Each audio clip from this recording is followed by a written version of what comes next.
मेरे दिमाग में भी ये बात आई थी कि नॉलेज यहाँ पे कैसे मिलेगी, लेकिन मैं आज प्रैक्टिकली रूप से कहना चाहती हूँ कि वो जो हमने डबल एम ए बीएड किया है उस वाली नॉलेज में और इस वाली नॉलेज में धरती आसमान का फर्क है।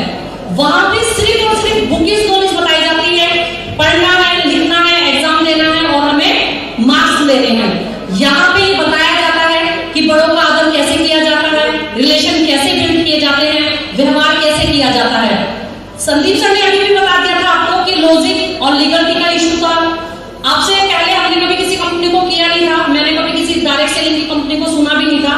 3 साल पहले जब इस बिजनेस को देखा था तो दिमाग में एक ही बात आई थी कि हाँ काम होता है, सारे काम हो सकते हैं, तो ये काम भी हो सकता है, लेकिन अगर ये लीगल है तो। यहाँ पे बहुत सारे आज नए लोग आए होंगे, मैं सभी से यही कहना चाहूंगी कि आप सभी इस बात को समझें कि 457 कंपनियां लीगल तरीके से काम कर रही हैं और कंज्यूमर अफेयर्स के अंतर्गत ये काम आता है। रामविलास पासवान जी इसके मंत्री थे जो अब एक्सपायर हो गए हैं, अभी पीयूष यादव जी इसके मंत्री हैं। 457 कंपनियों में से हमारी जो कंपनी आती है वो छोटी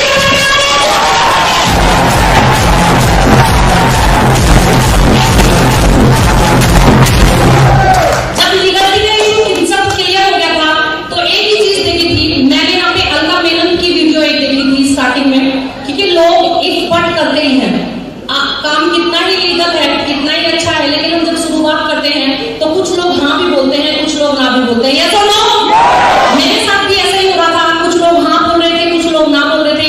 44 लोगों को स्टार्टिंग में प्लान दिखाया था, 19 लोग हमारे साथ आए थे और उस 19 लोगों से आज ईश्वर की कृपा से, आज अप्लायंस के सहयोग से और दमदार टीम के सहयोग से 3000 प्लस का नेटवर्क क्रॉस हो चुका है।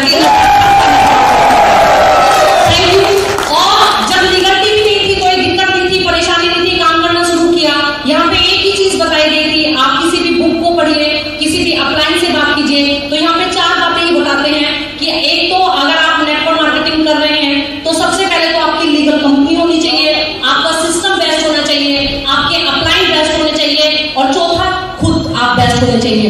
यदि मैं यहाँ पे कंपनी की बात करूं तो मैं पहले से ही बता चुकी हूँ 2000 से कंपनी चल रही है, 2021 आ गया है, ऑलरेडी 21 साल सफलतापूर्वक भारत में काम कर रही है, लीगल डॉक्यूमेंट्स में है, तो कंपनी की तरफ से तो हमें कोई डाउट ही नहीं था।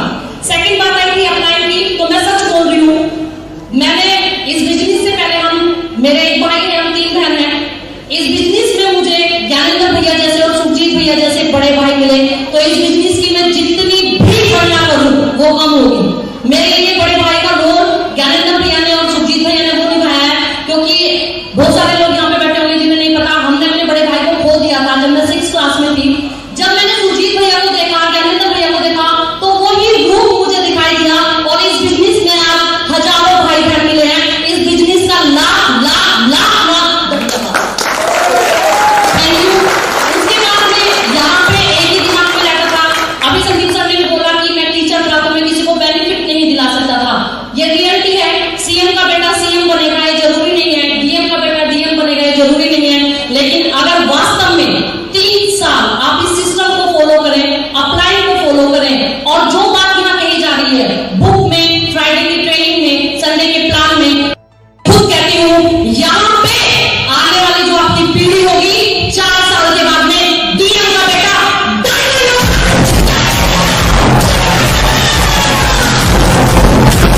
लिए यदि आपके अपने सपनों में जान है, खुद में जान है, सिस्टम बेस्ड अपलाइन बेस्ड है, और फिर चौथा पिलर जो मैंने बोला था वो सेल्फ। मैं एक ही बात बोलना चाहूंगी, इसको कुछ लोग बोल देते हैं कि ये मेरी ईगो प्रॉब्लम है, ये मेरी ईगो प्रॉब्लम है और अहंकार नहीं है, लेकिन सच में मैं बोलना चाहूंगी, मुझे ईश्वर ने एक विशेष वरदान दिया है कि मुझे खुद पे बहुत भरोसा है। मैं जहां स्टार्ट हो जाऊं मुझे खुद पे भरोसा है कि मैं उस काम को जरूर करती हूँ, और आप लोग की नजर से भी जाता है कि मैं इस प्लेटफॉर्म के अंदर आने वाले 5 साल में काम में बेहतर वाली आइडिया पे ना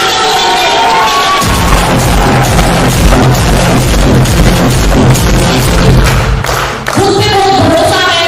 आज जो ये सम्मान मिला है, मैं सच में कहती हूँ, स्टार्टिंग में जब हम आते थे तो यहाँ पे ये सम्मान होता था तो सोचते थे कि ऐसा सम्मान हमारा भी होगा क्या, लेकिन आज सिस्टम के सहयोग से, अपलाइन के सहयोग से और प्यारी सी टीम, दमदार टीम, बब्बर शेर वाली टीम के सहयोग से ये सपना पूरा हुआ है।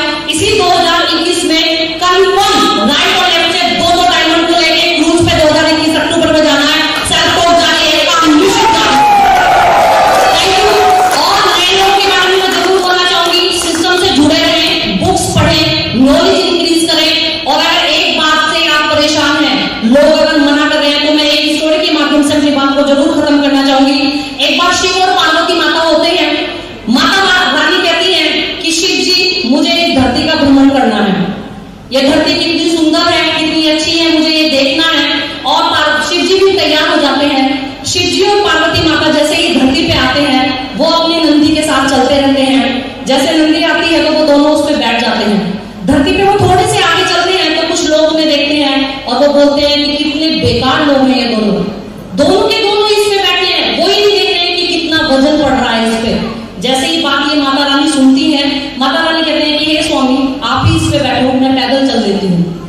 और शिव जी उस पे बैठ जाते हैं। नंदी थोड़ी सी आगे चलती है और जैसे ही वहां कुछ लोग और बैठे रहते हैं, वो देखते हैं कि हे ईश्वर कैसा कलयुग आ गया, पति इस पे बैठा हुआ है और कोमल नाजुक पैर वाली लेडीज ऐसी चल रही है। और जैसे ही शिव जी इस बात को सुनते हैं, शिव जी कहते हैं कि आप मेरी बात सुनिए, आप इस पे बैठे या ना बैठे, मैं इस पे बिल्कुल नहीं बैठूंगा, आप ही इस पे बैठो।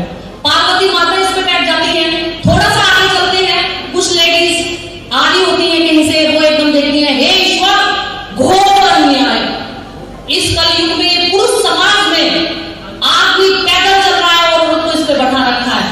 पार्वती माता फिर कहते हैं कि हे स्वामी मैं इस पे नहीं बैठूंगी, और दोनों के दोनों वो उतर जाते हैं और नंदी को खाली लेके चलते हैं। लेकिन वहां पे कुछ लोग बैठे रहते हैं और वो कहते हैं ये कितने पागल लोग हैं, सवारी इनके साथ है और ये पैदल जा रहे हैं। तो मैं आपसे एक बात कहना चाहूंगी, अगर आप ये सोच रहे हैं कि लोग क्या बोलेंगे, कुछ लोग कुछ भी बोले, डिसीजन आपने सही लिया है गलत लिया है उससे कोई फर्क नहीं पड़ता है।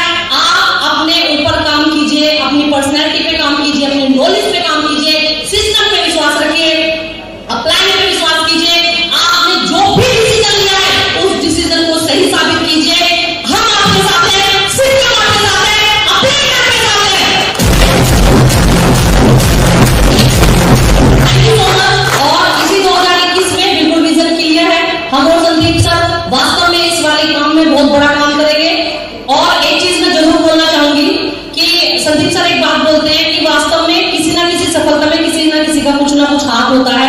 यहाँ पे अरविंद भैया और रविंदर भैया और सुरजीत भैया बैठे हुए